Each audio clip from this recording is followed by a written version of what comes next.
The flight lands at 12:40 p.m. Can someone pick me up?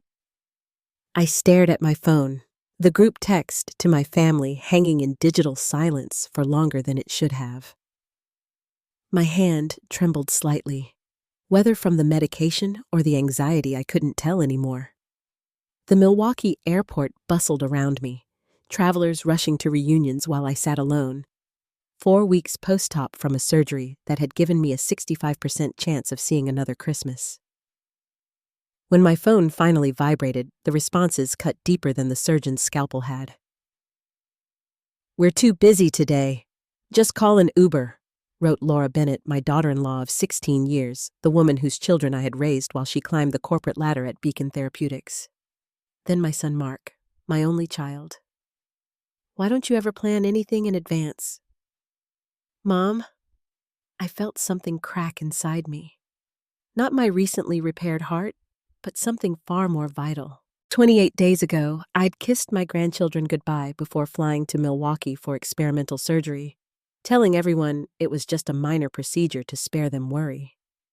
I'd faced the possibility of death alone in a strange city.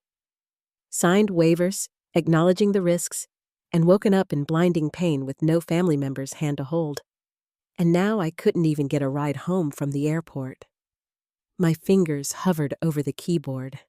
I thought about telling them the truth, about the titanium device now keeping my heart chambers from collapsing, about the nights I'd lain awake listening to the woman in the next hospital bed sob in pain, about the terror of nearly bleeding out on the operating table. Instead, I simply typed, "Okay." That single word, deceptively cheerful with its exclamation mark, concealed a decision forming within me. For 68 years, I had been the supporter, the helper, the one who set aside her own needs. Widowed at 50, I'd poured everything into supporting Mark through law school, babysitting my grandchildren 5 days a week and even contributing $90,000 toward the down payment on their suburban McMansion. My reward, an Uber suggestion and a reprimand. With hands steadier than they'd been moments before, I opened another text thread with Dr. Michael Harrington. Dr. Michael Harrington, the renowned cardiologist who had initially consulted on my case before I'd been referred to Milwaukee. We developed an unexpected friendship during those preliminary appointments. His kind eyes and attentive manner, a stark contrast to the clinical detachment I'd expected from someone of his stature. Michael, I typed, using his first name as he'd insisted, though it still felt presumptuous. "I know you're in Austria for your son's birthday, but I just landed in Charlotte after my surgery in Milwaukee. Having some transportation issues. Don't worry, I'll figure something out. Hope the celebration is wonderful." I sent it without expecting a response. He was probably still overseas, enjoying time with his family, not concerning himself with a 68-year-old widow's transportation problems. My phone rang almost immediately. Evelyn, his deep voice with that slight Chicago accent, was unmistakable. "Where exactly are you in the airport?" I blinked in confusion. "Concourse B." "But stay there. I'm at Concourse C right now. Just flew in from Geneva myself." What a coincidence. "You're here in Charlotte." I couldn't keep the disbelief from my voice. "Indeed I am. Peter's birthday celebration ended yesterday and I caught the overnight flight. I'm actually waiting for my driver now. We can easily pick you up on the way. Do you have checked luggage?" "Just this carry-on," I said, patting the small suitcase containing 4 weeks of hospital existence.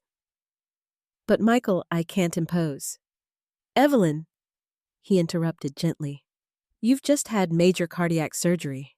The last thing you need is to struggle with rideshare apps and strange drivers. Text me your exact location. James and I will be there in 20 minutes. After we hung up, I sat in stunned silence. Dr. Michael Harrington, the man who had revolutionized cardiac care, whose research was featured in medical journals worldwide, who had an 8-month waiting list for consultations, was coming to pick me up at the airport like we were old friends. I checked my appearance in my compact mirror and winced. 4 weeks in the hospital had left me pale with dark circles under my eyes and my silver hair hanging limp around my face. I'd lost 14 kills I couldn't afford to lose, and my good blouse hung from my shoulders like a child playing dress-up. But there was nothing to be done about it now. I applied a touch of lipstick, a small vanity that seemed suddenly important, and waited.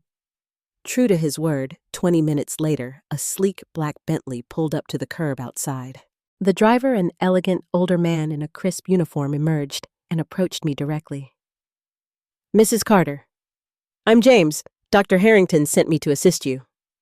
Before I could respond, another figure emerged from the car. Tall, distinguished with silver hair and those penetrating blue eyes that somehow managed to be both authoritative and kind. Michael Harrington wore a casual but impeccably tailored outfit that probably cost more than my monthly pension.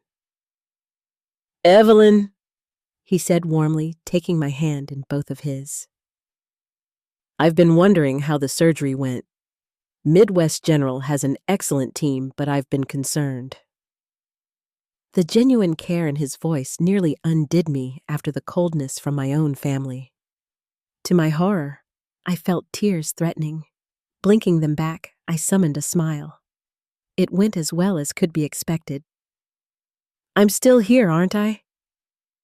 His eyes narrowed slightly, seeing more than I wanted him to. "Yes, you are, and I'm very glad of that fact." He turned to James. "Please handle Mrs. Carter's luggage carefully. She's still recovering." As James took my small suitcase, Michael offered his arm for support. The gesture was so unexpected, so courteously old-fashioned, that I hesitated before placing my hand in the crook of his elbow. "I don't want to be a burden," I murmured as he guided me toward the Bentley. "Evelyn," he said, his voice low enough that only I could hear, "you could never be a burden. Now let's get you home, and you can tell me why your family wasn't here to meet you." Something in his tone, a protective edge I'd never heard before, sent an unexpected warmth through me.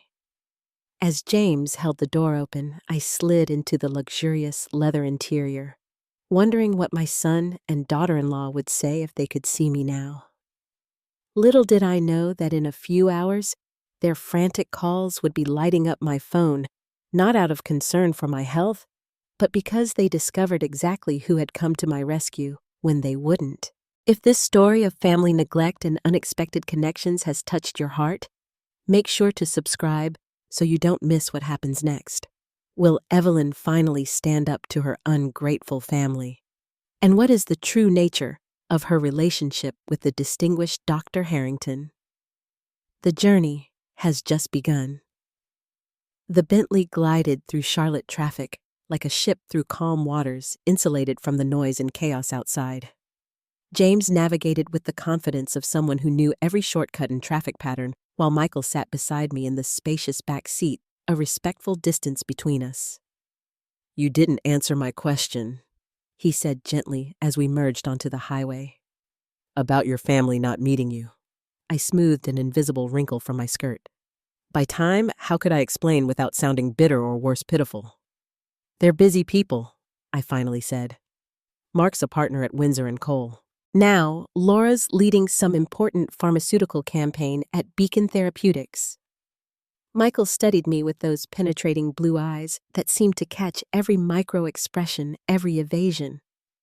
I'd noticed that quality during our consultations, how he listened not just to what was said, but to what wasn't.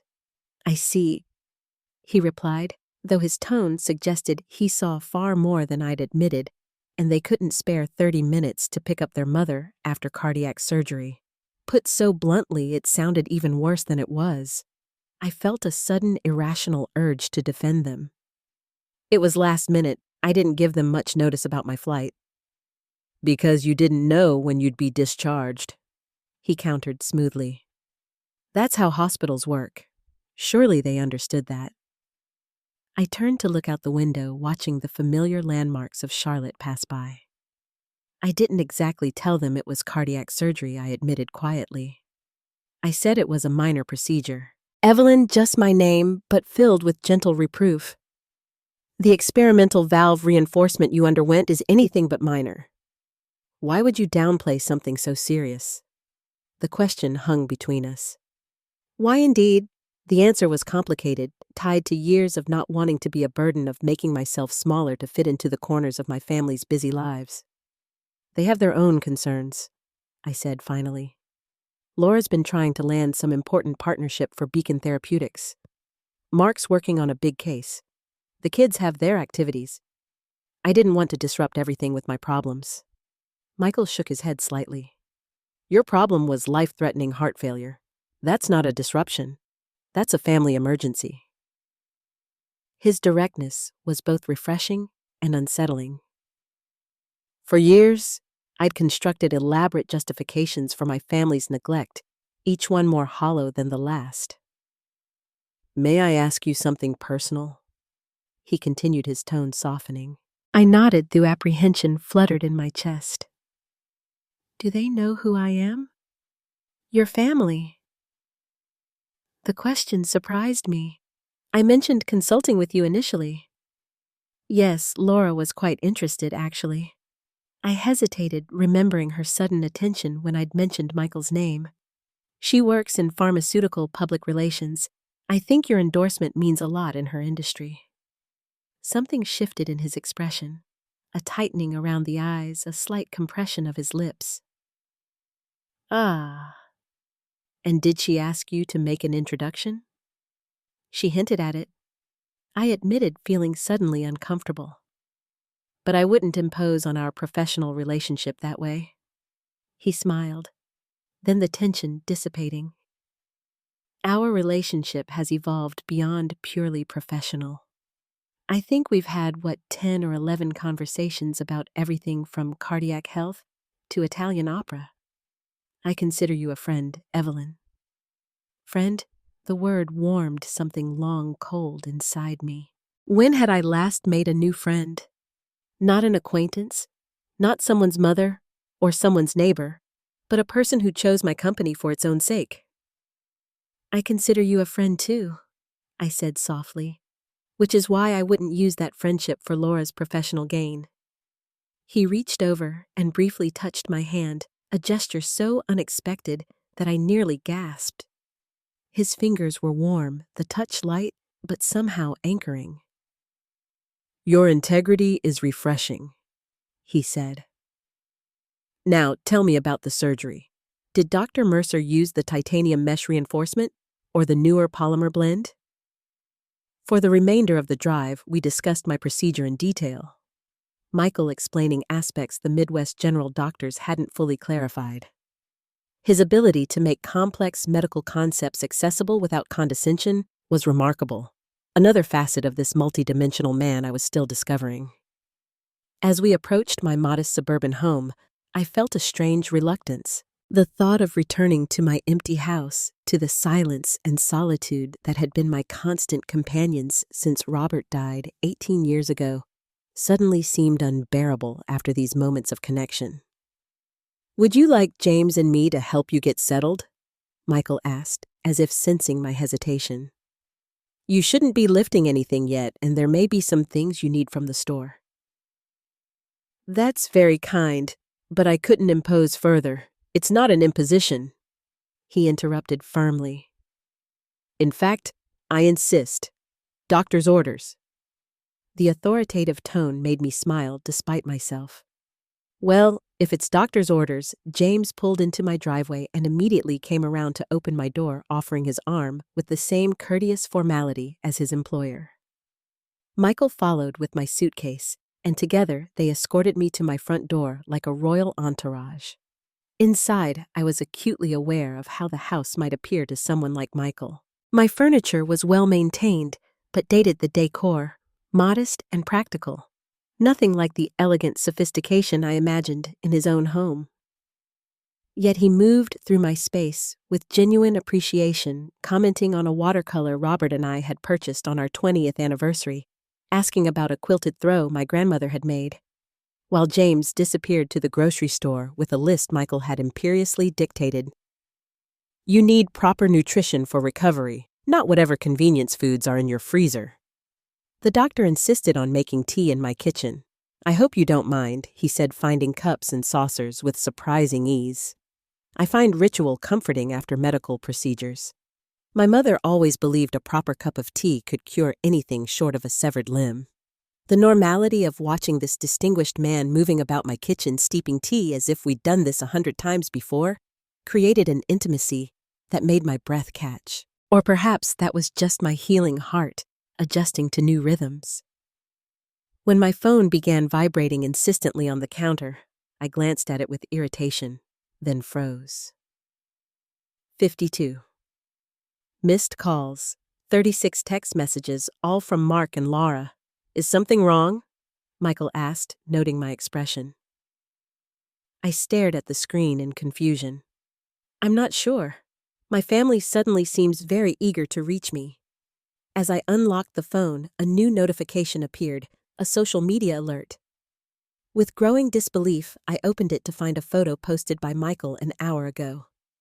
Both of us in the Bentley, his hand supportively under my elbow with the caption, "Honored to assist my friend, Evelyn Carter home after her courageous journey through pioneering cardiac surgery.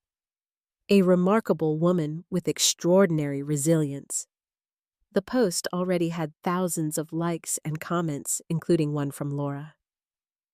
We've been trying to reach you for months regarding Beacon Therapeutics' Cardio Renew project. I looked up at Michael, whose expression was impossible to read. Did you know, I asked quietly, about Laura trying to reach you professionally? Let's just say, he replied, setting a perfectly brewed cup of tea before me, that your daughter-in-law's reputation precedes her. And now it seems she's discovered a connection she never knew existed. His smile contained something I couldn't quite identify. Satisfaction, perhaps, or even mischief, like a chess player who had just executed a particularly elegant move. Evelyn, he said, taking the seat across from me. I believe your phone will be quite busy for the foreseeable future. Shall we silence it and enjoy our tea? By evening, the missed calls had doubled. I watched the number climb with a detached curiosity, as if observing a natural phenomenon, rather than my family's mounting panic. Michael and James had departed after ensuring I was comfortably settled, leaving behind a refrigerator stocked with prepared meals, my medications organized in a sophisticated pill dispenser, and a business card with Michael's private number written on the back in his precise handwriting. Call anytime, he'd said at the door, his eyes holding mine a moment longer than necessary. Day or night. I mean that, Evelyn. The warmth of those words had lingered after his Bentley disappeared down the street. Now, as I sat in my favorite armchair with a light shawl around my shoulders, I finally decided to acknowledge the communication bombardment I chose to read the texts first. Mark, Mom, call me immediately. Laura, is that really Dr. Michael Harrington with you? How do you know him, Mark? Why aren't you answering your phone? This is important. Laura. Mom Carter, please call. We need to talk about your connection to Harrington ASAP. The progression was telling from initial shock to barely concealed desperation, with Laura's messages increasingly focused on my connection rather than my well-being. Not a single text asked how I was feeling after the surgery, or if I'd gotten home safely.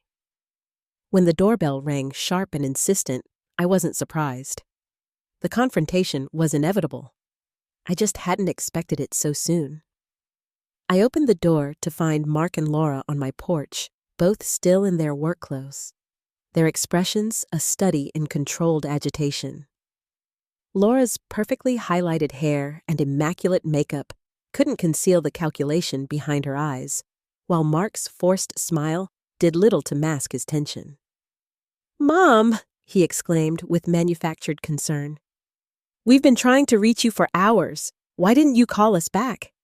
I was resting, I replied simply, stepping aside to let them enter. Doctor's orders after cardiac surgery. Laura's head snapped up. Cardiac surgery? You said it was a minor procedure. Did I? I moved slowly back to my armchair, leaving them to follow. Well, it was minor in that I survived it. The sarcasm was unlike me, and Mark noticed immediately, his brow furrowed, as he took in the pill dispenser on the coffee table, the medical documents neatly stacked beside it. Mom, what's really going on? First you downplay some surgery, then you appear on social media with Dr. Michael Harrington of all people. I settled into my chair, adjusting my shawl with deliberate calm. I had experimental cardiac valve reinforcement surgery. There was a 35% chance I wouldn't survive it. Dr. Harrington was my initial consulting physician before I was referred to specialists in Milwaukee.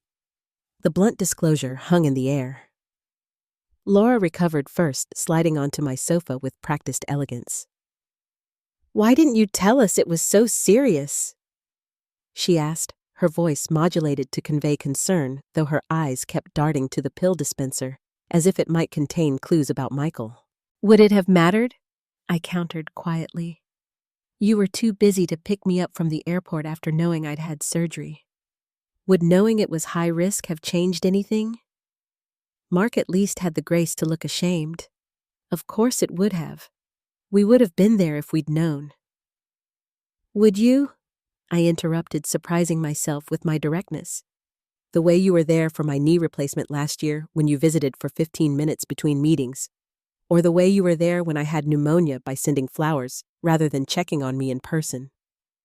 My son's face flushed. "That's not fair, Mom. We have demanding careers, children with activities."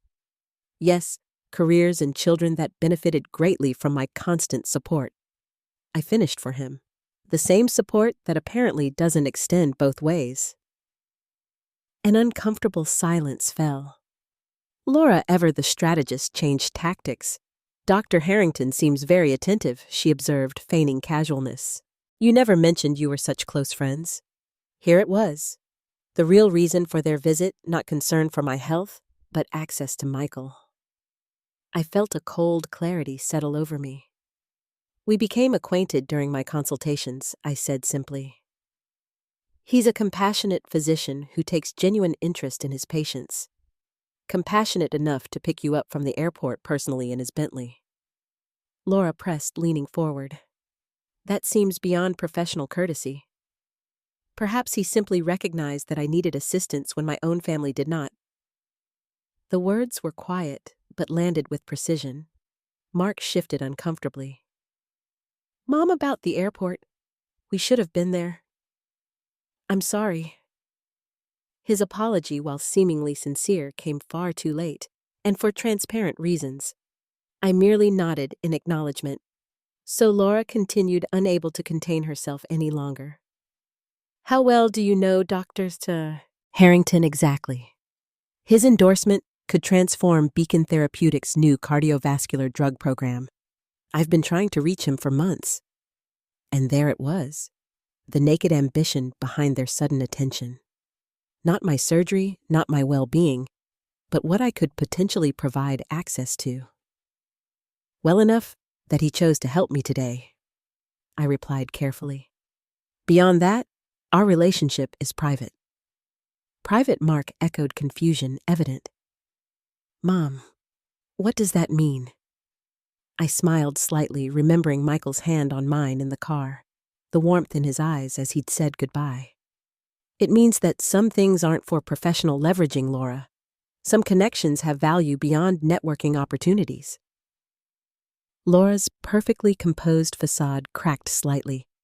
"But you must understand how important this could be for Beacon Therapeutics, for our family's financial security." Just one introduction. I believe Dr. Harrington is aware of Beacon Therapeutics' interest. I interrupted, thinking of our conversation in the car. He seems quite informed about pharmaceutical industry matters. Something in my tone must have alerted Laura, because her expression suddenly sharpened. Did you tell him I've been trying to contact him?" He asked if my family knew who he was. I said truthfully. "I mentioned you worked in pharmaceutical PR and had expressed interest in his endorsement." Laura's face pad. "And what did he say?" I considered the question, remembering the subtle shift in Michael's expression. He seemed unsurprised. The atmosphere in the room changed perceptibly. Laura stood abruptly, smoothing her skirt with hands that trembled slightly. "We should let you rest," she announced, professional smile back in place. "Mark, your mother needs her recovery time." My son looked between us, clearly sensing undercurrents he didn't fully understand. "Right. But Mom, we really should talk more about your surgery. Maybe I could come by tomorrow?" Before I could respond, my phone chimed with a text notification. I glanced down to see Michael's name on the screen, checking in on my favorite patient. "Dinner tomorrow evening. I know a place that accommodates cardiac diets beautifully. James can collect you at 6:30. I couldn't prevent the small smile that touched my lips, nor did I miss Laura's laser focus on my reaction. "I'm afraid I have plans tomorrow evening," I told Mark, feeling a long, dormant flutter of anticipation. "Perhaps another time."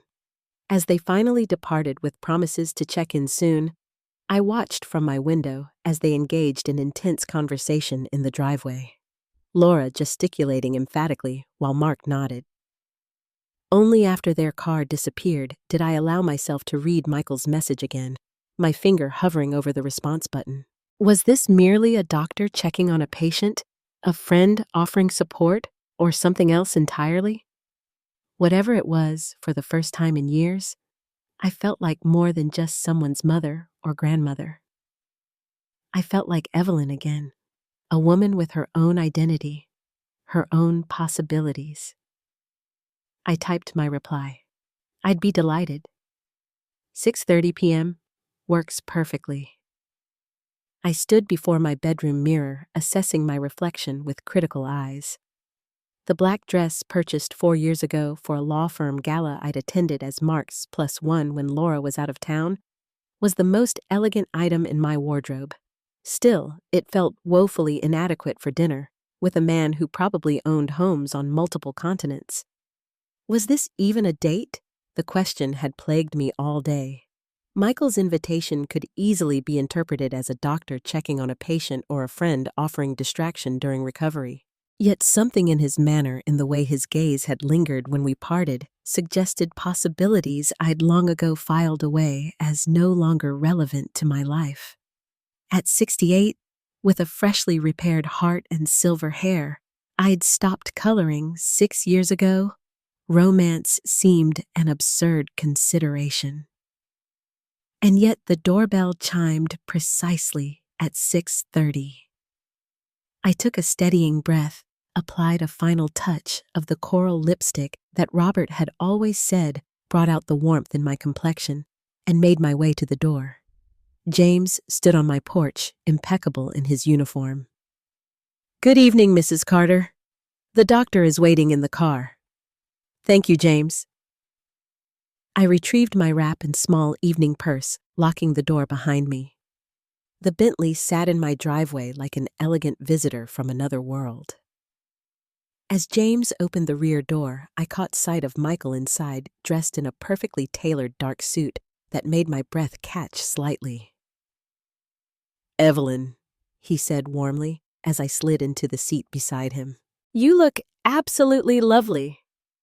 "Thank you," I replied, suddenly self-conscious, though I'm afraid my post-surgery wardrobe options are rather limited. His eyes, that remarkable shade of blue that seemed to shift with the light, took in my appearance with frank appreciation. "The dress is perfect. That shade of black brings out the silver in your hair beautifully." Such a specific compliment, not the generic flattery one offers out of politeness. I found myself blushing like a schoolgirl. "How are you feeling?" he continued as James pulled away from my house. "Any discomfort? Shortness of breath?" "Just the usual post-surgical fatigue," I assured him, "and perhaps some lingering effects from yesterday's family confrontation." Michael's expression sharpened with interest. "Ah, yes. I imagine my social media post created quite a stir." "That's putting it mildly." I studied him carefully. "Was that deliberate, posting that photo when you did a smile played at the corners of his mouth?" Let's just say I've learned that sometimes a strategic revelation can clarify complex situations rather efficiently. You knew exactly who Laura was, didn't you? The question had bothered me since yesterday. Michael was quiet for a moment, looking out at the Charlotte skyline as we approached downtown. Your daughter-in-law has something of a reputation in pharmaceutical circles, he finally said, particularly among physicians whose endorsements are actively sought. What kind of reputation? I asked, though I suspected I already knew. The kind that prioritizes connections over content, he replied diplomatically. Beacon Therapeutics Cardio Renew has potential, but their clinical trials have shown mixed results at best. What they need is more research, not more marketing. I processed this information, piecing it together with Laura's desperate attempts to reach him and her persistent efforts to contact you. 19 emails in the past 5 months, he confirmed. 7 attempted approaches at medical conferences, 3 invitations to speak at Beacon Therapeutics sponsored events, all declined by my staff. Yet you never mentioned this when I told you about my family, I noted. His gaze returned to me, surprisingly gentle. I didn't want to taint your family relationships with my professional judgments. Although, he paused, I admit I was curious about the connection when you first mentioned your daughter-in-law worked for Beacon Therapeutics. I just didn't anticipate finding Laura Bennett was your family member. The use of Laura Bennett's full name confirmed he'd known exactly who she was all along. A small part of me wondered if his initial interest in me had been influenced by this connection, but I immediately dismissed the thought. Michael had been kind to me long before learning my family details. The Bentley glided to a stop before a discreet building I didn't recognize. No prominent signage, just an elegant doorman, who nodded respectfully as James opened our door. The Astoria Club, Michael explained, offering me his arm. A private dining club. I think you'll find it comfortable, quiet enough for conversation, excellent food, tailored to any dietary needs. The interior was a study in understated luxury rich wood paneling, subdued lighting from crystal fixtures, and well-spaced tables ensuring privacy. The maitre d' greeted Michael by name, leading us to a secluded corner table with views of the Charlotte skyline now glittering with evening lights. Dr. Harrington, so wonderful to have you back. Mrs. Carter, welcome to the Astoria Club.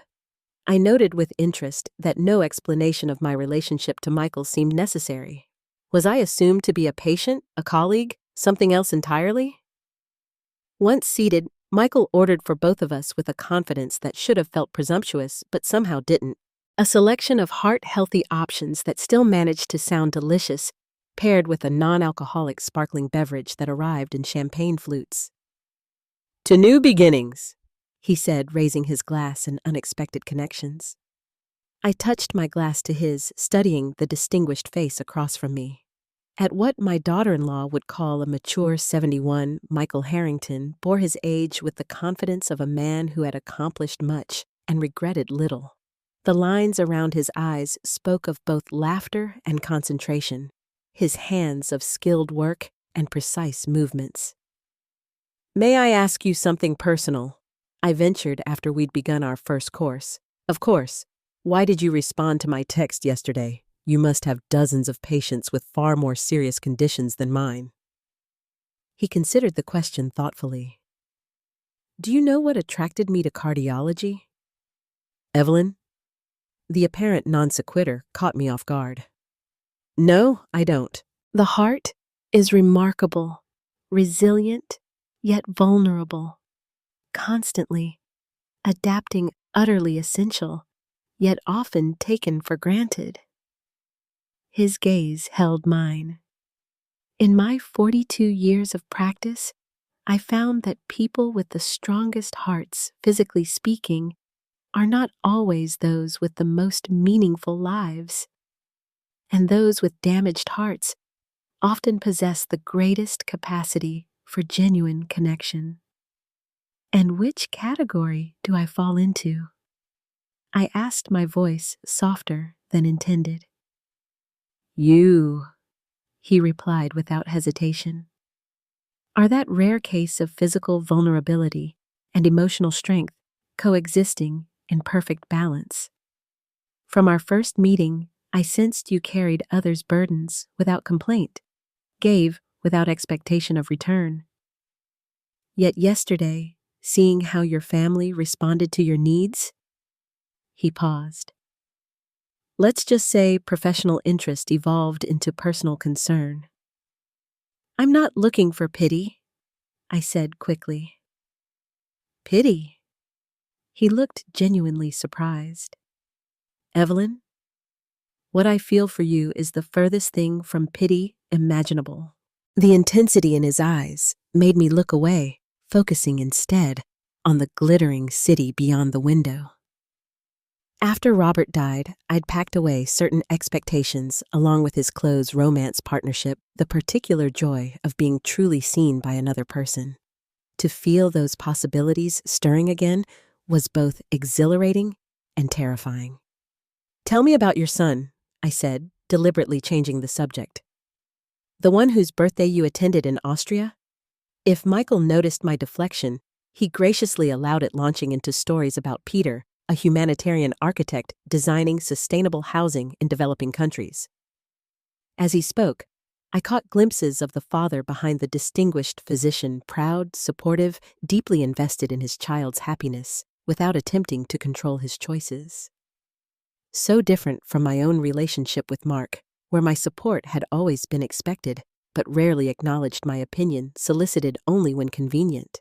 You know, Michael said as we finished our main course, Peter asked about you when I mentioned I was meeting you for dinner tonight.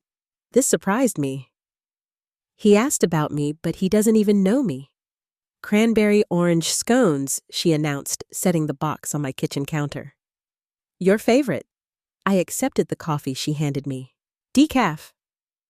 At least she'd remembered that much about my post-surgery restrictions. Thank you, though I don't recall agreeing to breakfast. Her smile faltered slightly. I thought after our last conversation, we could use a fresh start. Family supporting family, right? Family supporting family. The irony was almost painful. Of course, I replied, gesturing toward the small breakfast nook where Mark and Laura had often sat as newlyweds, seeking my advice on everything from investment strategies to dinner party menus. Before success made my counsel seemed quaint and outdated. Laura settled across from me, her expression carefully composed into professional warmth, the same look I'd seen her practice for corporate photographs. So you and Dr. Harrington, no preamble, not even a pretense of interest in my recovery. I sipped my coffee, letting the silence stretch uncomfortably. How did you know I was at the Astoria Club last night? I asked finally. She blinked momentarily, thrown by my directness. Oh, Charlotte's medical community is surprisingly small. A colleague saw you there. A colleague who also knew the moment Michael left for his emergency. Laura's fingers tightened almost imperceptibly around her coffee cup. It was mentioned. Yes. Interesting coincidence, I observed mildly. Your colleague happening to be at a private dining club, recognizing me and immediately reporting to you. Mom Carter. She began switching to the faux affectionate form of address she used when trying to manipulate me. I think we're getting off track. I'm just trying to understand your relationship with Dr. Harrington. For family reasons. Family reasons, I repeated, not Beacon Therapeutics reasons. Her smile stiffened. Well, of course, his connection to our family could have professional implications. That's just reality. But my primary concern is you. The lie hung between us, as transparent as cellophane. I thought of Michael's words about Laura's reputation, about her persistent attempts to reach him professionally. What exactly do you want to know? Laura? Relief flooded her features at what she perceived as my capitulation. How did you two really connect? It can't just be from your initial consultation. He never gives patients that kind of personal attention. Perhaps I'm not just any patient, I replied, surprising myself with the hint of steel in my voice. Clearly, she agreed, leaning forward eagerly. Which is why I'm trying to understand. Is it a friendship? A professional relationship? Something more. The hesitation before more carried volumes of implication.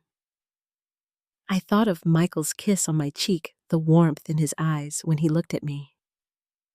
Moments that felt private, precious, not to be dissected for Laura's professional gain. My relationship with Michael is personal, I said firmly, not a networking opportunity. Frustration flickered across her perfectly made-up face. Mom Carter, you don't understand what's at stake here. Beacon Therapeutics Cardio Renew could revolutionize heart disease treatment, but we need Harrington's endorsement. Do you know how many lives could be improved, including yours?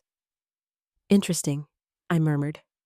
Michael mentioned Cardio Renew has shown mixed results in clinical trials, that it needs more research, not more marketing. Laura went very still. He discussed Beacon Therapeutics products with you. Briefly, I confirmed. He seemed quite knowledgeable about the company's approaches and about your attempts to contact him. The color drained from her face. What exactly did he say? That you've been quite persistent. 19. Emails, I believe 7 approaches at conferences. I took another sip of my coffee, watching realization dawn in her eyes. He knew exactly who you were when I mentioned my daughter-in-law worked for Beacon Therapeutics and you told him about our relationship. Anyway, her voice rose sharply. Do you have any idea what that could do to my professional reputation? To have my mother-in-law discussing me with the very physician I've been trying to establish a relationship with? You mean the way you discussed me with colleagues who spied on my private dinner? I countered quietly. Laura stood abruptly, abandoning all pretense of familial concern. This isn't just about me. Mark's law firm handles significant portions of Beacon Therapeutics' legal work. Our family's financial security is tied to my success there. Your grandchildren's college funds, our mortgage, everything could be affected if this Cardio Renew deal falls through. So that's why you're suddenly interested in my friendship with Michael. I said, the pieces finally clicking into place. Not concerned for my well-being after surgery, but fear that I might damage your professional ambitions. That's not fair, she protested, though her expression betrayed her. Family and business are naturally intertwined. I thought you understood that. I thought of all the times I'd rearranged my life to accommodate their careers, the countless hours babysitting, so Laura could attend networking events, the family gatherings scheduled around their professional commitments, the emotional support offered without expectation of reciprocity. I understand perfectly, I said, rising with as much dignity as my still healing body allowed. I understand that my value to this family has always been measured by what I can provide, not who I am. That's not true. But her denial lacked conviction. We appreciate everything you do. Everything I do, I echoed. Not who I am. There's a difference, Laura. My phone chimed from the counter. Michael's distinctive tone. Laura's gaze darted toward it, immediately naked calculation replacing her previous dismay. You should answer that, she said, professional smile back in place. And perhaps mention that we were just having a lovely family breakfast, that I was checking on your recovery. The transparent attempt at damage control might have been amusing if it weren't so sad. I moved to retrieve my phone, glancing at the message. Good morning, Evelyn. Apologies again for our interrupted evening. Patient stabilized. Would you consider accompanying me to the Symphony Gala this Saturday black tie affair benefiting cardiac research?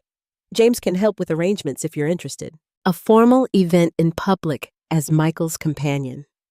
The implications made my newly reinforced heart flutter in a way that probably wasn't medically advisable. Well, Laura prompted, trying to sound casual. What does the good doctor want? I slipped the phone into my pocket without responding. I think our breakfast is concluded, Laura. Please give my love to Mark and the children. Her expression hardened. So that's how it's going to be. You'll prioritize some new relationship over your family's needs? No. I corrected her gently. I'm finally prioritizing my needs alongside my family's. It's an adjustment for all of us, I imagine. After she left bakery box abandoned coffee barely touched, I stood in my kitchen feeling strangely light despite the confrontation. For decades, I'd measured my worth by what I could give to others, particularly my family. The possibility of choosing something for myself, of exploring a connection that existed outside those well-worn channels of obligation, felt simultaneously terrifying and exhilarating. I reread Michael's message, then typed my reply. I would be delighted to attend, though I should warn you, my presence as your companion will likely spark certain professional overtures from Beacon Therapeutics. His response came almost immediately. I'm counting on it. Some situations benefit from direct confrontation in the proper setting. Besides, I'm rather looking forward to seeing you in formal attire. You are stunning in simple black. I can only imagine what you might choose for a gala. I felt a blush warm my cheeks, ridiculous at my age. Another text followed quickly. James will arrange for suitable options to be delivered for your selection unless you'd prefer to shop yourself. Either way, the expense is handled. Consider it part of your cardiac rehabilitation program. Doctor's orders. I laughed aloud at his audacity, then sobered as I realized the implications. Saturday's gala would make whatever was developing between Michael and me publicly visible. Laura would undoubtedly be there representing Beacon Therapeutics. The pharmaceutical world would note Dr. Michael Harrington arriving with an unknown woman, a woman connected to Laura Bennett, who had been unsuccessfully pursuing his professional attention for months. I was stepping onto a stage I hadn't chosen, becoming a player in a drama whose full script I didn't possess. Yet despite the uncertainty, I felt more alive than I had in years. My finger hovered over the keyboard momentarily before I typed. I'll accept James's assistance with attire options. But Michael, I need to understand, is this invitation personal or strategic? His reply made my breath catch. Both, but the personal far outweighs the strategic. The gala merely provides a convenient setting for addressing several matters simultaneously. Most importantly, the pleasure of your company. As I set the phone down, I caught my reflection in the kitchen window. Cheeks, flushed eyes, bright-looking, years younger than the woman who had flown to Milwaukee for surgery just weeks ago. Whatever game was being played between Michael and Beacon Therapeutics, I was no longer merely a pawn. I was becoming a queen on this chessboard, with moves and power all my own. And Saturday night would be my opening gambit. The stakes are rising as Evelyn discovers she's caught between pharmaceutical power plays and unexpected romance. Will the Symphony Gala bring confrontation or connection? And what are Michael's true intentions toward both Evelyn and Beacon Therapeutics? Comment where you're watching from and subscribe now to see what happens next in this thrilling story of late-life empowerment. Too matronly? I murmured, turning away from my reflection in the full-length mirror. The navy blue gown with its conservative neckline and elbow-length sleeves made me look exactly what I was, a 68-year-old grandmother, dressing appropriately for her age. James, seated patiently in the corner of my bedroom, nodded in agreement. Perhaps the next option, Mrs. Carter. When Michael had mentioned suitable options, I'd envisioned a few dresses delivered for my consideration. Instead, James had arrived with what appeared to be an entire boutique's worth of evening wear, a professional stylist named Claire, and a makeup artist introduced simply as Tina. Dr. Harrington was quite specific about ensuring you had adequate choices. James had explained his British understatement, somehow making the extravagance seem perfectly reasonable. And now, stepping out of the rejected navy gown, I allowed Claire to help me into the next selection. An emerald green silk that caught the light with subtle shimmer. This, Claire declared with professional confidence, is the one. I turned toward the mirror and barely recognized the woman staring back.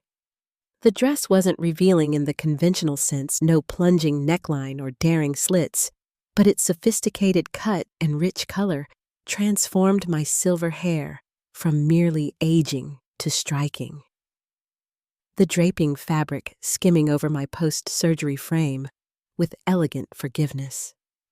The color brings out your eyes, Tina observed approaching with her formidable array of makeup brushes. We'll keep the makeup classic, but with definition. You have remarkable bone structure. At my age, that's a polite way of saying I've lost facial fat, I replied dryly. Tina smiled. At your age, Mrs. Carter, it's a genetic blessing many younger women would envy. Now please sit. As she worked applying layers of products with artistic precision, I contemplated the surreal nature of my situation. 4 weeks ago, I'd been in a hospital bed, uncertain if I would survive. Now, I was being prepared like Cinderella for a ball, with a distinguished cardiologist playing the role of unlikely fairy godmother. May I ask a personal question, James? I ventured as Tina focused on my eye makeup. Of course, Mrs. Carter. His tone remained professionally neutral. Has Dr. Harrington ever sent you to assist other patients this way? A barely perceptible pause. Dr. Harrington has always shown exceptional concern for his patients' comfort. That doesn't quite answer my question, I noted. This time, James's hesitation was more pronounced. Dr. Harrington values his privacy, as I'm sure you understand. I do, I conceded. But I find myself in an unusual situation attending a major social event with a man I barely know yet, who has shown extraordinary interest in my welfare. It's natural to wonder where I stand. James's expression softened slightly without violating confidences. Carter, I can say that in 15 years of service, I have never seen the doctor take such a personal interest in a patient's well-being. Nor have I been dispatched with a styling team and specific instructions about ensuring someone feels, as he put it, as extraordinary as she truly is. The simple statement warmed me more than any flowery declaration could have. Before I could respond, Tina declared her work complete and turned my chair toward the mirror. The woman looking back at me was still unmistakably 68, with lines earned through decades of laughter and worry. But she was also undeniably elegant. Her silver hair swept into a sophisticated updo, her makeup enhancing rather than masking her features. One final touch, Claire said, approaching with a velvet box. Dr. Harrington selected these himself. Inside lay a pair of teardrop emerald earrings, simple yet unmistakably valuable, suspended from delicate platinum settings. I couldn't possibly, I began. Dr. Harrington anticipated your objection? James interjected smoothly. He asked me to assure you these are merely on loan from the jeweler for the evening, though he did mention they could become a gift if you found them pleasing. The thoughtfulness of the gesture, providing luxury without presumption or pressure, touched me deeply. Michael had somehow intuited both my discomfort with extravagance and my desire to feel beautiful again after weeks of medical indignities. When the doorbell rang precisely at 6:30, I felt a flutter of nerves that had nothing to do with my cardiac condition. James excused himself to answer while Claire made final adjustments to my dress. Remember, she instructed small steps in these heels, shoulders back, chin slightly lifted. You are not apologizing for occupying space, Mrs. Carter. You are claiming it. Claiming space. After decades of making myself smaller to accommodate others, the concept felt revolutionary. I descended my modest staircase to find Michael waiting in my living room, resplendent in a perfectly tailored tuxedo that made him look like he'd stepped from the pages of a luxury magazine. When he turned and saw me, the expression that crossed his face, a mixture of appreciation and something deeper, more personal, made every minute of the afternoon's preparations worthwhile. Evelyn, he said softly, approaching to take both my hands in his. You look absolutely breathtaking. The team you sent worked minor miracles. I demurred. No, he corrected gently. They merely enhanced what was already there. His gaze held mine with an intensity that made my carefully applied makeup feel suddenly warm. The emeralds were the right choice. They bring out the remarkable green in your eyes. They're beautiful, I acknowledged, though far too generous for a simple loan. A smile played at the corners of his mouth. We'll discuss their status later. For now, he offered his arm with old-world courtesy. Shall we make our entrance? The Charlotte Symphony Hall gleamed with light as we approached. Its neoclassical columns illuminated against the night sky. A red carpet stretched from the curb to the entrance, flanked by photographers documenting the arrival of Charlotte's elite. I felt a moment of panic at the prospect of such visibility. Michael, I murmured as James opened the car door. I'm not accustomed to this level of exposure. He covered my hand with his warm and reassuring. Just look at me if it becomes overwhelming. We'll walk straight through. You don't need to pose or speak to anyone. But as we emerged from the Bentley, a ripple of recognition passed through the waiting photographers. Flashbulbs erupted immediately. Dr. Harrington over here. Doctor, who's your companion tonight? Michael guided me forward with a protective hand at the small of my back, acknowledging the cameras with practiced ease while maintaining our steady progress toward the entrance. The confidence of his movement steadied me, allowing me to walk with the dignity Claire had coached, rather than the deer-in-headlights panic I felt. Just before we reached the doors, Michael paused and turned slightly, positioning us for what I realized was a deliberate photograph. His arm slipped around my waist in a gesture that was unmistakably more than professional. His smile warm and genuine as he looked down at me. Forgive the theatrics, he murmured, his lips close to my ear. Sometimes a picture truly is worth 1,000 words.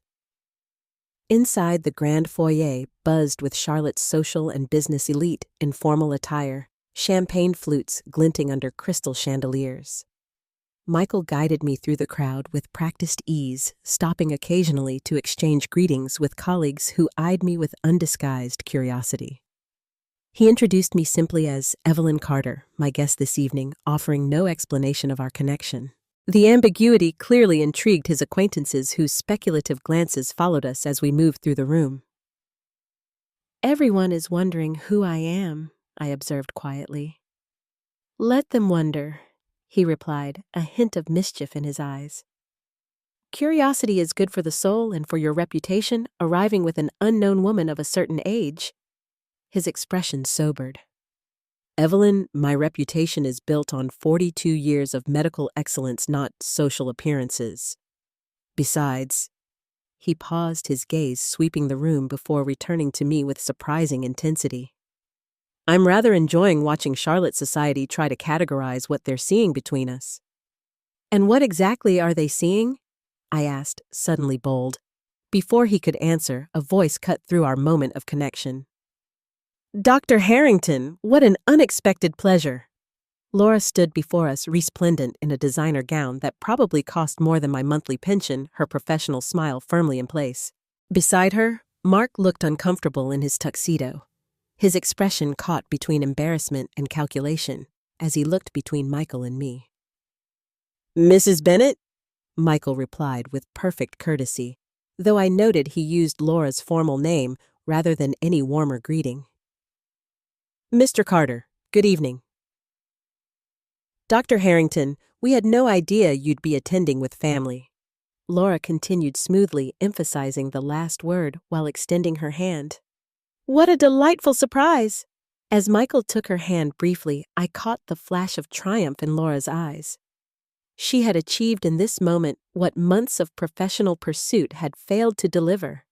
Direct contact with Dr. Michael Harrington with the added leverage of family connection. What she couldn't possibly know was how thoroughly Michael had anticipated this very encounter, and how completely the evening was about to upend everyone's expectations, including, perhaps, my own. Actually, Michael replied smoothly, his hand finding the small of my back with subtle possessiveness. I'm not here with family. I'm here with my date. The word hung in the air between us. Date. Simple, unambiguous, and utterly shocking to Laura, whose professional smile faltered visibly. Your date, she repeated, eyes darting between us as if trying to solve a particularly complex equation. Yes? Michael confirmed, his tone pleasantly conversational despite the small bomb he just detonated. Evelyn and I have been getting to know each other over the past weeks. When I learned she was recovering from cardiac surgery, it seemed the perfect opportunity to invite her to an event benefiting heart research. Mark stared at me as if I'd suddenly sprouted wings. Mom, you never mentioned you were dating Dr. Harrington. There are many things I don't mention, Mark, I replied, finding unexpected confidence in Michael's steady presence beside me, my personal life being foremost among them. Laura recovered quickly, her PR training reasserting itself. Well, this is simply wonderful. Family connections becoming personal connections. She turned her megawatt smile on Michael. Dr. Harrington, I've been hoping for an opportunity to discuss Beacon Therapeutics' Cardio Renew program with you. Perhaps we could? Mrs. Bennett Michael interrupted with impeccable politeness. I make it a policy not to discuss business at charitable events. I'm sure you understand. Of course, Laura backpedaled smoothly.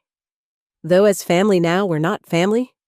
Mrs. Bennett Michael corrected, his tone remaining pleasant, but taking on a subtle edge. I am enjoying a personal relationship with Evelyn. That relationship does not extend to professional connections with her relatives. The brutal clarity of his boundary setting left Laura momentarily speechless, a condition I'd rarely witnessed in my ambitious daughter-in-law. Mark Ever, the attorney, attempted to salvage the increasingly awkward exchange. Dr. Harrington, we're simply surprised by this development. My mother has been through a serious medical procedure, and we're naturally concerned about her well-being. Are you? Michael asked mildly. I understood you were too busy to collect her from the airport following that procedure. Fortunately, I was available to ensure she reached home safely. The pointed reference to their neglect made Mark flush with embarrassment.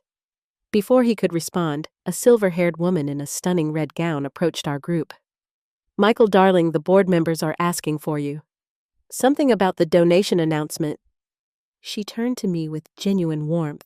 And you must be Evelyn. Michael has mentioned you several times. I'm Margaret Sterling, Philharmonic Society president and Michael's ex-wife. Ex-wife. The revelation startled me nearly as much as it clearly shocked Laura and Mark. Margaret took my hand in both of hers, her grip firm and friendly. Michael never brings dates to these functions, she confided in a stage whisper clearly meant to be overheard. You must be quite special. Come, both of you. The presentation is about to begin. As Margaret led us away, I caught a glimpse of Laura's thunderstruck expression. The calculated professional connection she'd been pursuing had just transformed into something far more complex and inaccessible. Thank you for the timely rescue, Michael murmured to Margaret as we moved through the crowd. 30 years of marriage taught me to recognize your save me from this conversation expression, she replied with a wink in my direction. Besides, I was dying to meet the woman who finally coaxed you out of your self-imposed social hibernation. Margaret Michael warned, though his tone held affection rather than annoyance. Oh, hush. Evelyn deserves to know she's dealing with a confirmed workaholic whose last actual date was sometime during the Obama administration. Margaret squeezed my arm conspiratorially. Though I must say, if anyone could tempt him back into society, I'm not surprised it's someone with your obvious intelligence and style. We reached the main ballroom, where round tables surrounded a central stage draped with the symphony's insignia. Margaret directed us to a front table where place cards indicated we would be seated with several distinguished-looking couples, board members, and major donors. Michael explained as he held my chair. Margaret always ensures I'm surrounded by people who can write substantial checks for cardiac research. Strategically seated, I observed rather like our encounter with Laura and Mark just now. Michael's eyes met mine, appreciation for my perception evident. You noticed that wasn't entirely coincidental. I suspected as much when you mentioned direct confrontation in the proper setting in your text. I arranged my emerald silk carefully as I sat. though I admit I didn't anticipate your ex-wife's involvement. Margaret and I have been divorced for 14 years, but we remain close friends and allies. She chairs several medical charities I support. He took the seat beside me, his voice lowering, and she was quite intrigued when I mentioned meeting someone who had captured my interest. The casual acknowledgement that he had discussed me with his ex-wife sent a flutter through my chest that had nothing to do with my cardiac condition. "So this evening has been choreographed from the beginning," I said, trying to process the layers of intention behind what I'd thought was a simple charity event not choreographed. He corrected. "Strategically anticipated." Laura Bennett has been attempting to manipulate a connection to me through professional channels for months. Learning of your relationship to her created an opportunity to address that situation definitively, while simultaneously enjoying an evening with a woman whose company I've come to value greatly. The honesty of his explanation was oddly reassuring. Michael wasn't playing games.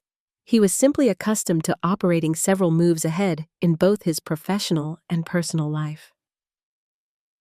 "And your declaration that I'm your date," I asked, "was that also strategic?" His expression softened, the calculated poise giving way to something more vulnerable. "That was entirely sincere, though I should have perhaps discussed the terminology with you first." "I'm not objecting," I clarified, surprising myself with my boldness merely clarifying.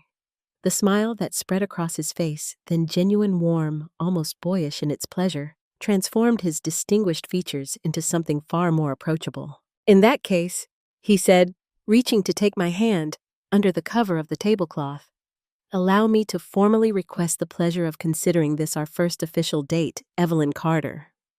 Before I could respond, the lights dimmed, and Margaret Sterling took the stage welcoming guests to the Symphony's annual cardiac research benefit. I left my hand in Michael's as she spoke, his thumb tracing small circles on my palm in a gesture that felt startlingly intimate in the darkened ballroom. When the presentation concluded and dinner was served, conversation at our table flowed easily among Charlotte's elite.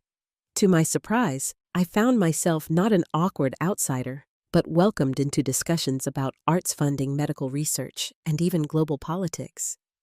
Michael frequently drew me into conversations, valuing my opinions in a way that made me realize how long it had been since anyone had truly listened to my thoughts on matters beyond family logistics. Between courses, I excused myself to visit the ladies' room. As I was refreshing my lipstick at the marble vanity, Laura appeared beside me, her expression carefully composed. "Quite an evening you're having," she observed, reapplying her own makeup with practiced precision. "Dr. Harrington seems quite attentive." "Yes," I agreed simply, offering nothing more. "Mom Carter." She began switching to the familiar address she used when attempting to establish connection. "I hope you understand the position this puts us in professionally. My relationship with Beacon Therapeutics is complicated, and having my mother-in-law dating a key industry influencer creates certain expectations." I turned to face her directly. "Laura, let me be very clear. My personal life is not a networking opportunity. Michael has already established his boundaries regarding your professional interests. I suggest you respect them." She blinked, clearly unused to such direct opposition from me. "I'm just trying to navigate a delicate situation. Surely you can understand that."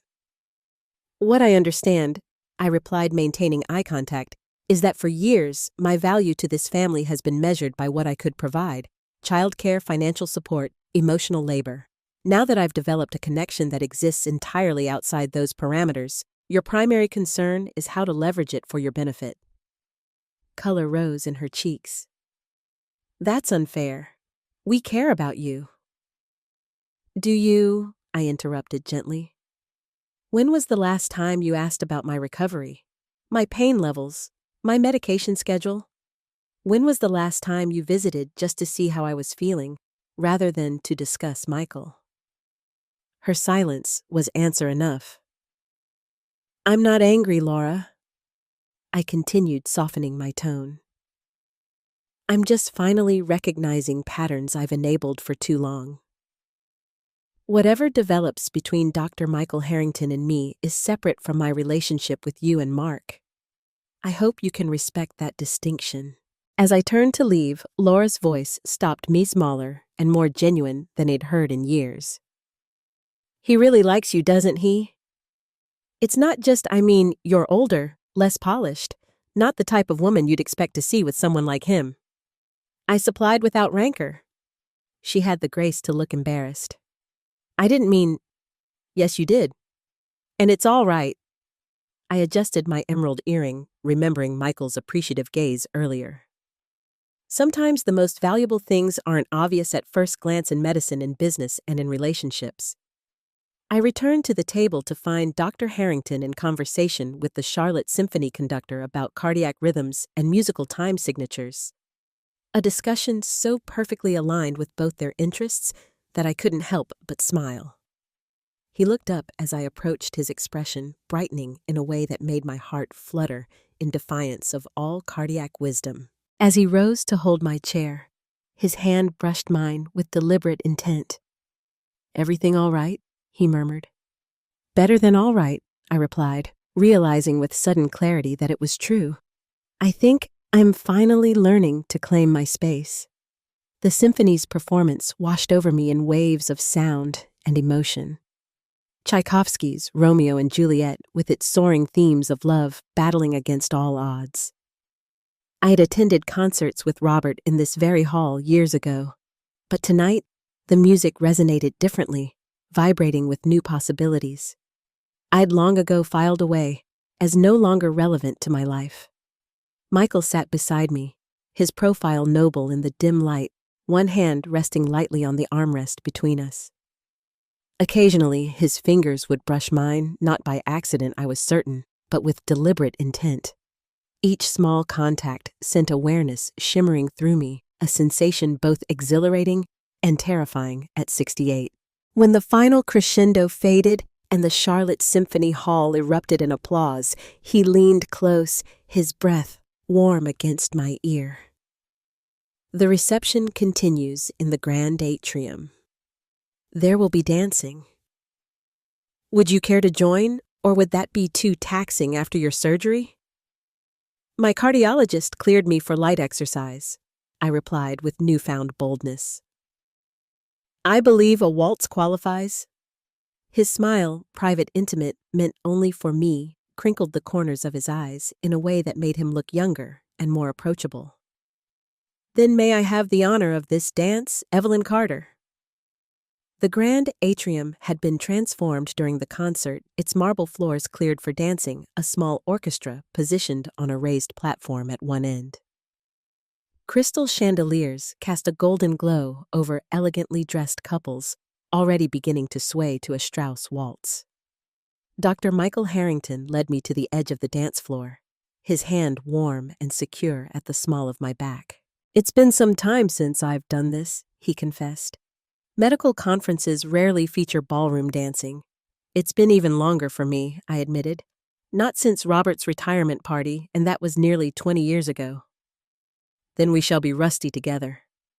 He turned to face me, one hand extended in formal invitation. Shall we? As his arm slipped around my waist and my hand settled on his shoulder, the years fell away. Our bodies found the rhythm with surprising ease, muscle memory engaging despite the decades since either of us had properly danced. Michael led with quiet confidence, guiding me through the swirling couples with the same precision he likely brought to the operating room. You're quite good at this, I observed, as he executed a perfect turn that made my emerald silk flare elegantly. As are you, he countered. Another hidden talent to discover.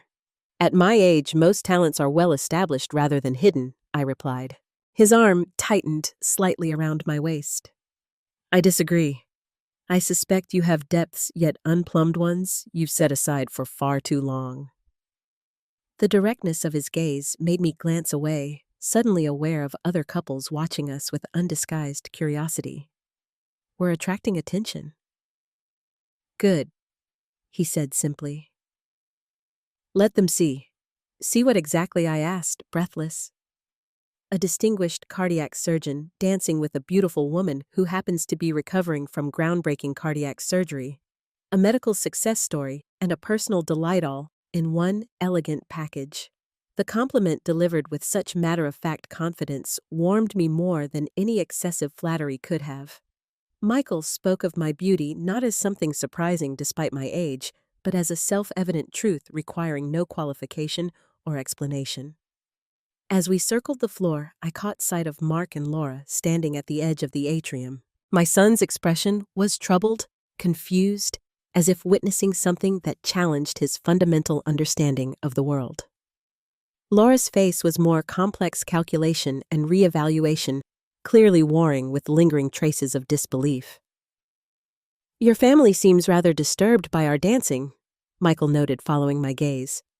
"Particularly your daughter-in-law." "Laura is reassessing her strategic position," I replied.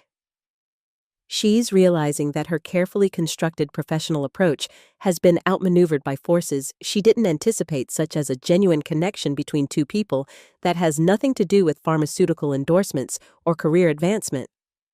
Michael's eyes crinkled with appreciation. "You understand the game board quite clearly." "I've been watching from the sidelines for years," I said.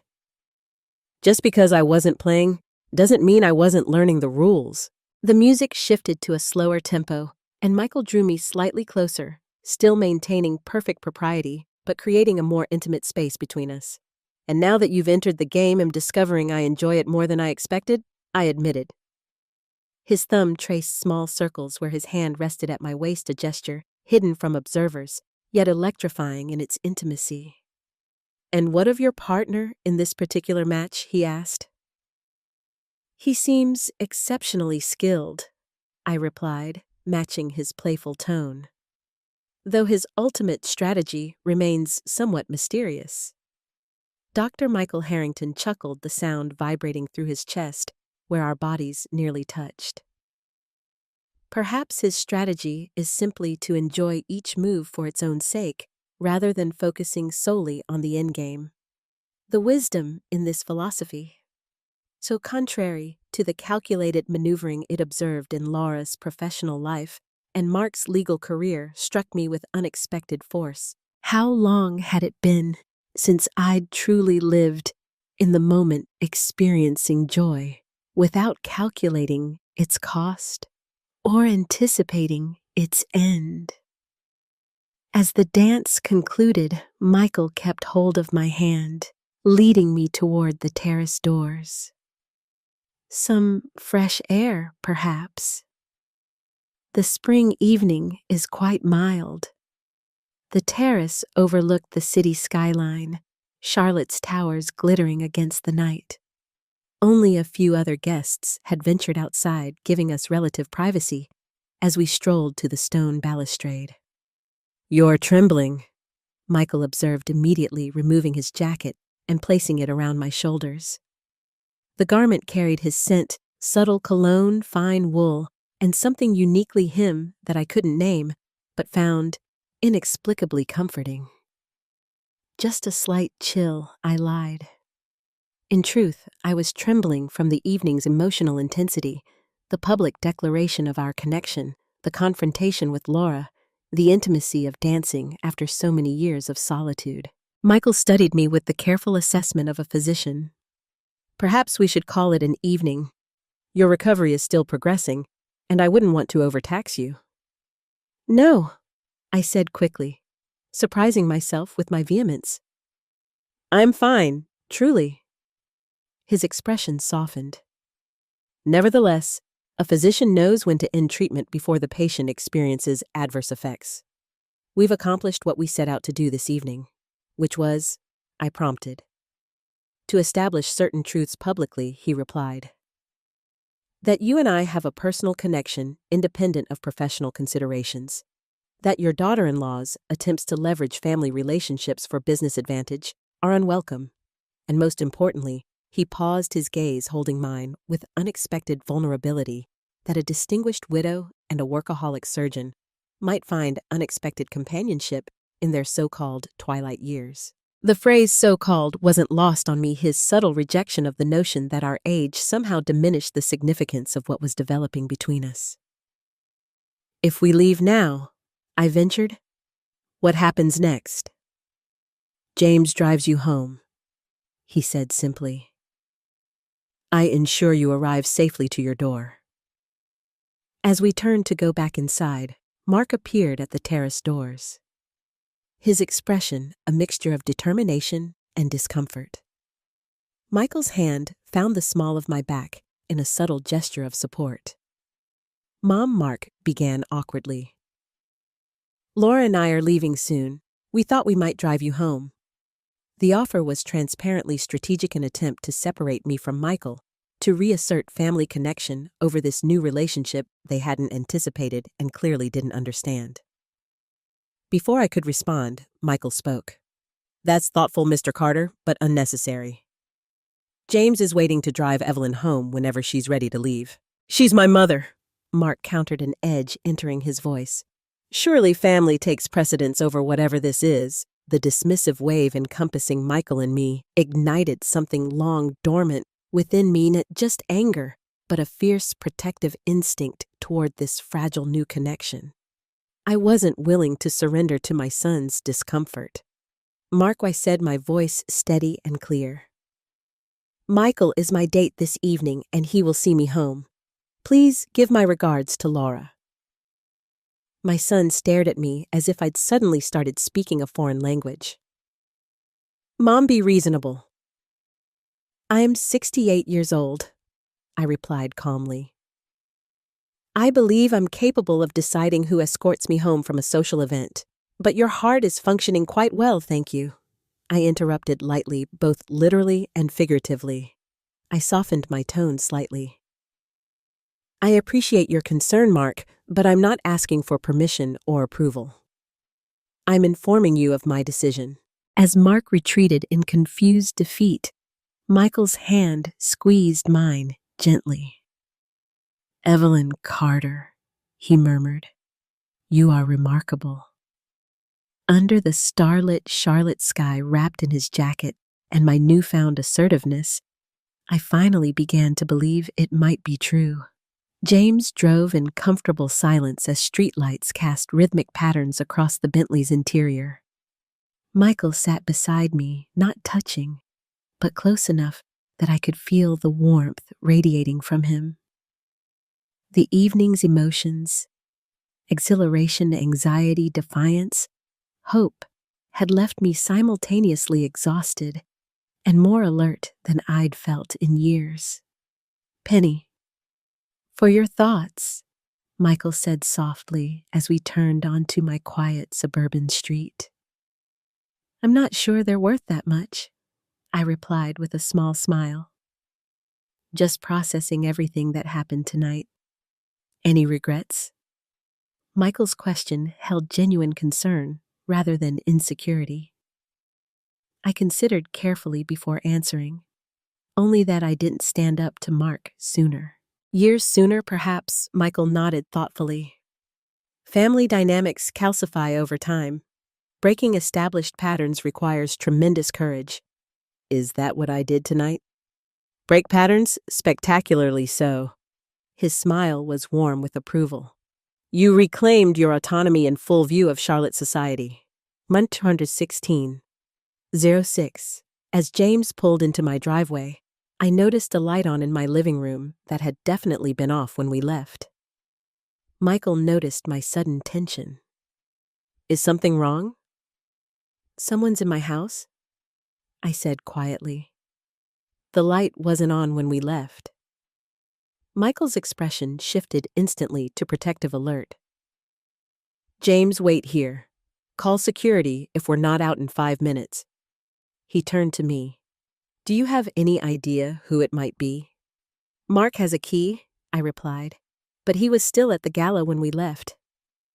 Let me go first, Michael insisted as James opened my door. We approached the house cautiously. Through the front window, I caught a glimpse of movement of figure passing between the living room and kitchen. As we reached the porch, the door suddenly opened, revealing my 18-year-old granddaughter, Sophie, her eyes widening at the sight of Michael beside me. "Grandma!" she exclaimed. "Oh my God, you look amazing! Is this your doctor, the one Dad and Mom are freaking out about?" Relief flooded me. "Sophie? What are you doing here, sweetheart?" She glanced between us with undisguised curiosity. "Mom texted that you were at some fancy gala with a famous doctor. I wanted to see for myself." Her gaze appraised Michael with the brutal honesty of youth. "Wow, good choice, Grandma." Despite the tension of the moment, I couldn't help laughing. "Sophie, this is Dr. Michael Harrington. Michael, my granddaughter Sophie." Michael extended his hand with the same formal courtesy he'd show any adult. "A pleasure to meet you, Sophie. Your grandmother speaks very highly of you." "So you guys are like dating?" Sophie asked bluntly, leading us into the living room where I discovered she'd made herself comfortable with homework spread across my coffee table and a half-eaten sandwich on a plate. "We're getting to know each other?" I replied carefully. Sophie flopped onto the sofa with teenage grace. "That's code for dating Grandma. It's cool. You deserve someone nice after being alone forever." The casual assessment of my long widowhood stung slightly, though I knew she meant well. Michael seated himself in the armchair across from Sophie, his posture relaxed but attentive. "How did you get here, Sophie?" I asked. "And do your parents know where you are?" She shrugged, the universal teenage gesture of dismissal. "I Ubered. And no, they don't know. They've been texting me crazy stuff all night about you and some doctor, and I got worried they were being weird and controlling like usual." "Weird and controlling?" Michael echoed, one eyebrow raised. "Yeah, you know, like how they never visited Grandma in the hospital and then wouldn't pick her up at the airport, but now they're suddenly super interested in her welfare because she knows someone important." Sophie made air quotes around welfare with adolescent sarcasm. "I'm 18, not stupid. I can recognize hypocrisy." I glanced at Michael, whose expression remained neutral, though his eyes held a glint of admiration for my granddaughter's perceptiveness. "While I appreciate your concern, Sophie," I said gently, showing up unannounced isn't the answer. "Your parents will be worried. They're still at that gala thing," she countered. "They won't even notice I'm gone until they get home, and I was planning to Uber back before then." Michael cleared his throat. "Perhaps James could drive you home when you're ready. Much safer than rideshare services at this hour." Sophie's eyes widened. "You have a driver? Like an actual chauffeur. James is more than a driver," Michael corrected. "But yes, he's waiting outside and would be happy to ensure you reach home safely." "That's actually pretty cool," Sophie admitted. "But before I go, can I ask you something, Dr. Harrington?" "Of course. Are you serious about my grandma?" "Because she's been lonely for forever, even though she never complains. And if you're just being nice to her because of her heart thing, or because of whatever weird business stuff Mom is trying to do, that would really suck." The directness of the questions, lacking in the polite circumlocutions of adult conversation, left me momentarily speechless. Michael, however, didn't hesitate.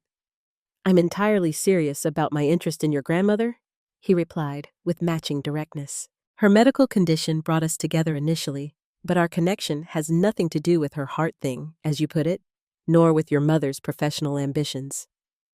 Sophie studied him with the intense scrutiny only teenagers can muster. "Okay, but just so you know, if you hurt her, I know people who can hack your medical files and give you a fake diagnosis of something embarrassing." "Sophie," I gasped. Michael chuckled. "A creative threat? Fortunately, I have no intention of giving you cause to implement it." He rose smoothly. "Now I'll ask James to prepare the car while you gather your things." "Evelyn, may I have a word in private?" We stepped onto the front porch the spring night, wrapping around us with cricket songs and the scent of neighboring jasmine. "Your granddaughter is remarkable," Michael observed. "Perceptive, protective, and refreshingly direct. She's always been her own person. I agreed, much to her mother's dismay. She clearly adores you. He moved slightly closer, his hand finding mine in the darkness. And she shares my concern about your long-standing loneliness.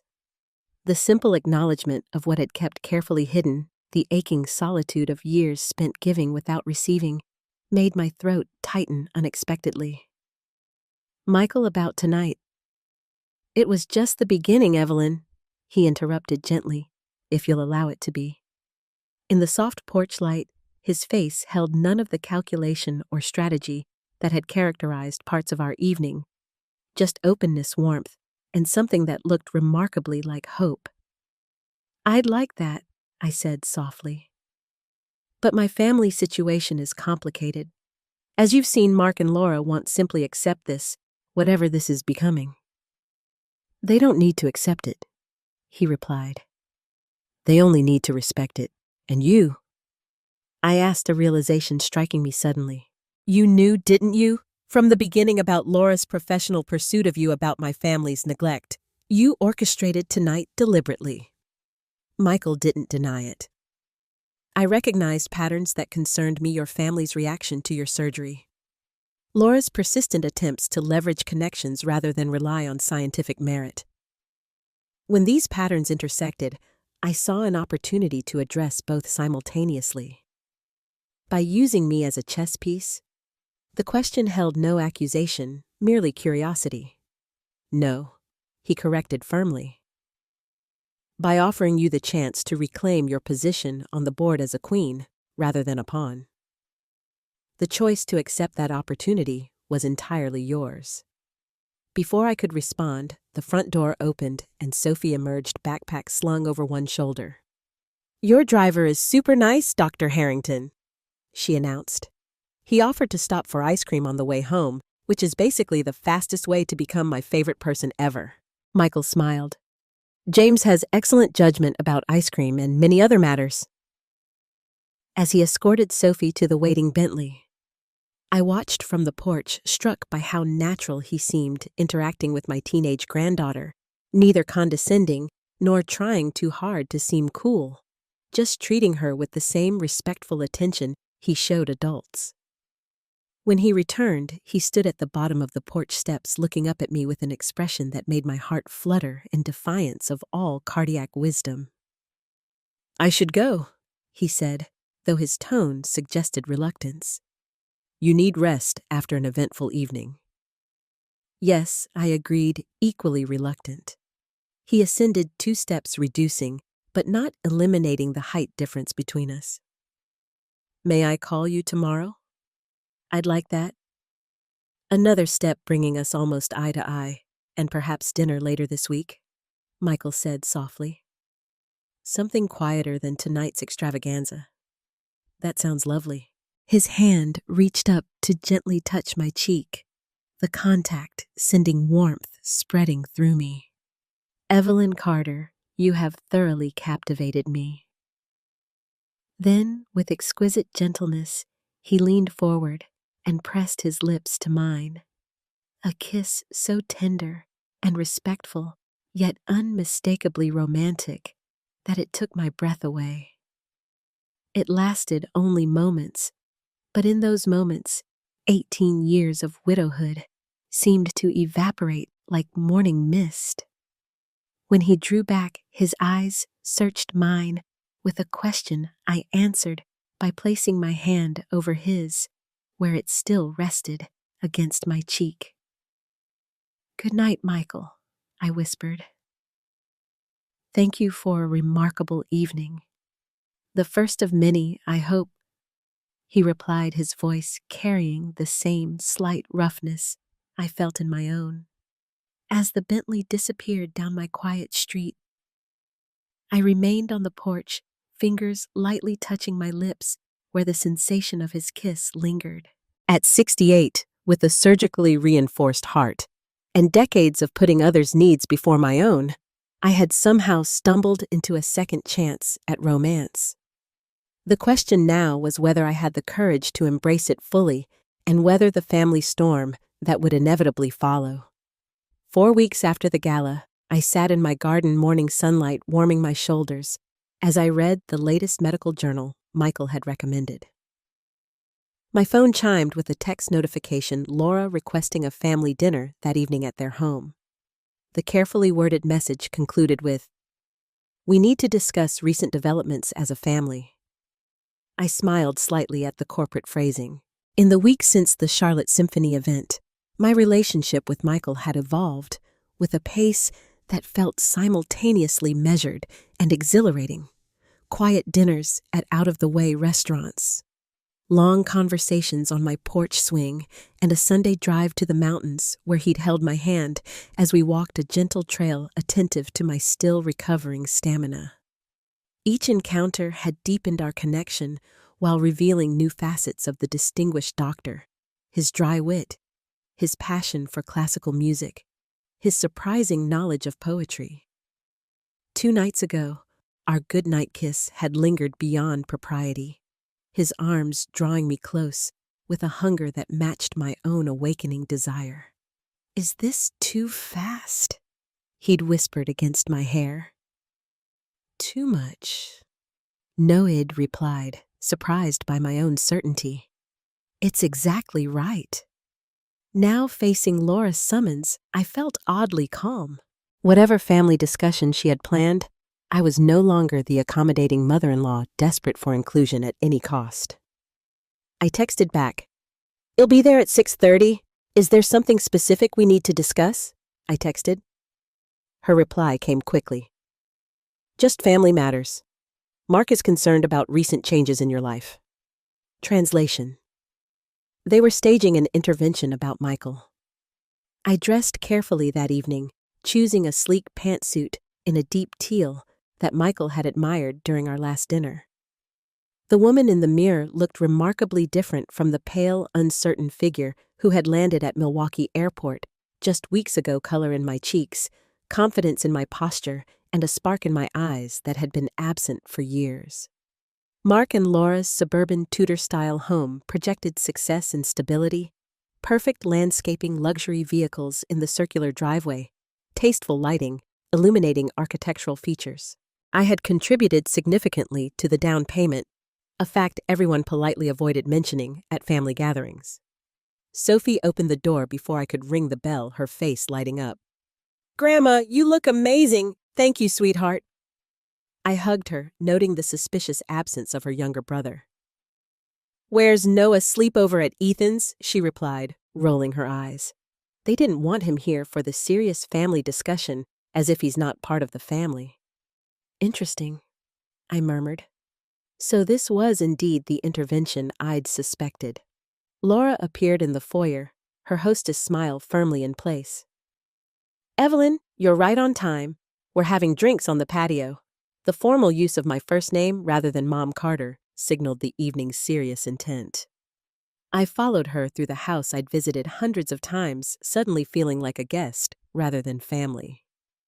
Mark stood at the elaborate outdoor bar mixing drinks with forced casualness. "Mom, you look well. Very youthful." "Thank you," I replied simply. Happiness agrees with me, apparently. An uncomfortable silence followed as Mark handed me a glass of white wine. Laura shot him a look that clearly communicated your turn, prompting him to clear his throat awkwardly. "Mom, we wanted to talk with you about recent developments." "You mean Michael?" I stated directly, seeing no point in pretending. "Yes." Mark seemed relieved at my directness. "We're concerned about how quickly this relationship is progressing." "You barely know him." "Actually, I know him quite well," I corrected gently. "We've spent considerable time together over the past weeks." "That's exactly our point," Laura interjected, professional smile still in place though tension showed around her eyes. "It's all happening so fast right after your surgery when you're emotionally vulnerable. We're worried he might be taking advantage." Sophie, who had been silently observing from a nearby chair, made a disgusted sound. "Oh my God, Mom. Grandma's not some confused old lady being scammed. Dr. Harrington is literally famous in the medical world." "Sophie, the adults are talking," Laura replied sharply. "Perhaps you should go inside." "No," I said firmly. Sophie stays. This concerns her too, as she's demonstrated more insight into my well-being than either of you lately. Mark looked wounded. Mom, that's not fair. We've always had your best interests at heart. Have you? I asked quietly. When you couldn't spare 30 minutes to pick me up from the airport after cardiac surgery? When you visited me exactly twice in the past month, both times, to discuss Michael rather than my recovery? We've been busy with work commitments. As you've been for years, I interrupted gently. While I rearranged my life repeatedly to accommodate your needs, babysitting on short notice, contributing financially to this very house being available whenever called upon, but never expecting the same consideration. The blunt assessment hung in the air. Laura recovered first, shifting strategies. Evelyn, we value everything you've done for this family. We just don't want to see you hurt by someone who might have complex motivations. You mean someone who might be using me to avoid professional entanglements with Beacon Therapeutics? I asked mildly. Laura flushed. That's not... It's exactly what you're implying, I continued, because you can't imagine Michael being genuinely interested in me for myself. You assume he must have ulterior motives. It hasn't occurred to you that perhaps he values qualities beyond youth and professional utility. Mark set his drink down harder than necessary. Mom, be reasonable. He's a world-famous physician with incredible influence. You're him what? Mark, I asked when he hesitated. Old, unaccomplished, unworthy of genuine interest from someone distinguished? I didn't say that. You didn't have to. It's been implied in every concerned comment, every surprised glance, every attempt to protect me from a relationship you find implausible. Sophie moved to sit beside me, her teenage solidarity unexpectedly touching. Grandma's been alone since Grandpa died, like my entire life. Why can't you just be happy she found someone nice? Laura's expression softened slightly at her daughter's question. Sophie, adult relationships are complicated. Sometimes people have agendas that aren't immediately obvious, like trying to use your mother-in-law's new boyfriend for business connections. Sophie countered with teenage bluntness. What? It's true. I heard you telling Dad that if Grandma would just leverage her relationship properly, it could open doors at Beacon that have been closed for months. Sophie's air quotes perfectly mimicked her mother's speech patterns. Mark looked mortified. That was a private conversation. In the kitchen during breakfast, Sophie pointed out. Not exactly classified information. I felt a curious calm despite the uncomfortable revelations. Mark, Laura, I understand your concerns, both personal and professional, but I need to be very clear. My relationship with Michael is not subject to family approval or strategic planning. It's private, it's genuine, and it's bringing me joy after many years of loneliness. But Mom, I'm not finished. I continued, my voice gentle but firm.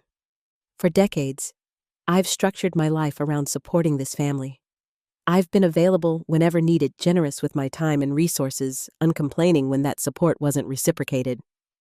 That pattern stops now. Laura's professional composure cracked slightly. What exactly does that mean? Laura asked, her tone cautious. It means I'm reclaiming my autonomy, my time, my choices. I met their gazes steadily, including my choice to pursue a relationship with Michael without justification or apology.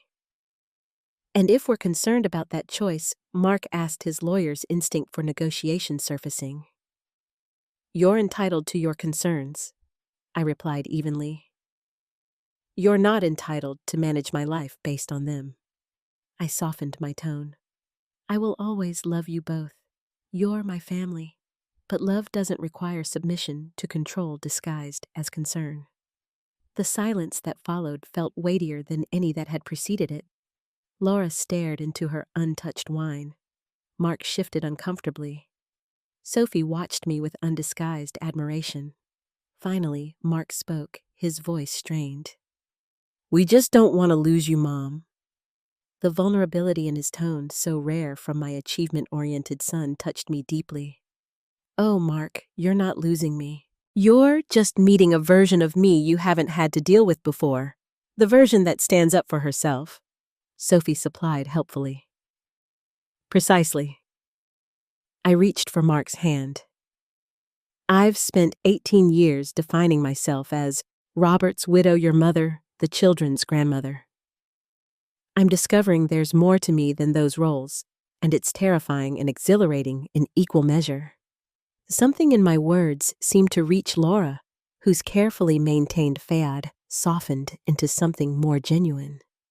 I never really considered how lonely you must have been, she admitted quietly.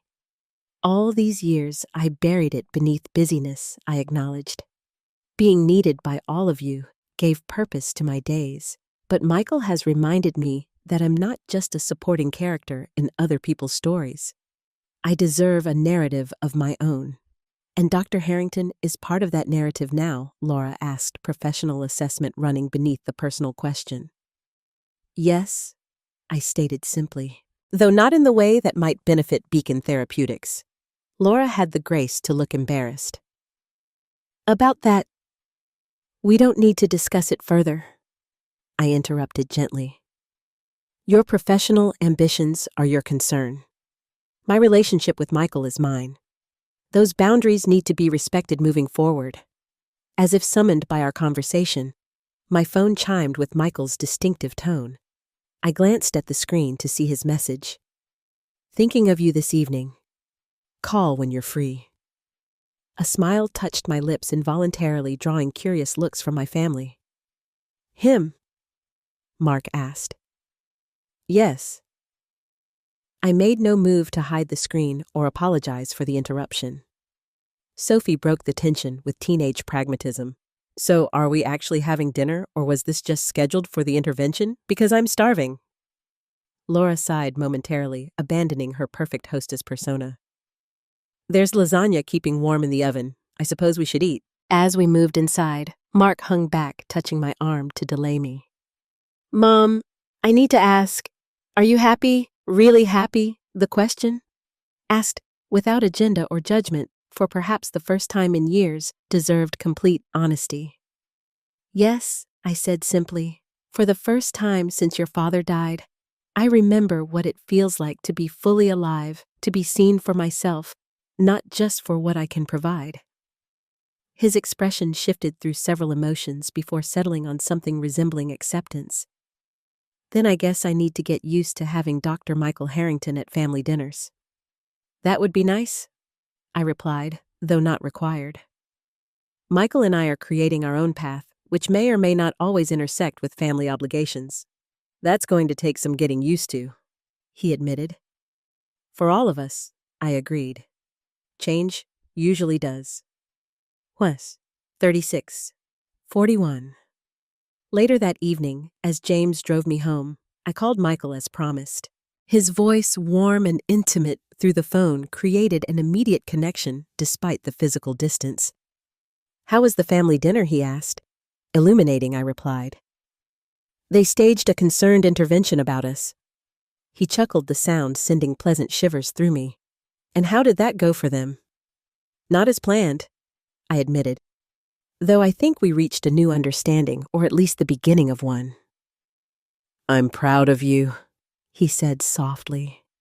Standing your ground couldn't have been easy after so many years of accommodation. Surprisingly, it was easier than expected. I watched familiar streets pass outside the Bentley's window. Once I became clear about my own worth, the rest followed naturally. Your worth has never been in question, Michael replied. At least not to me.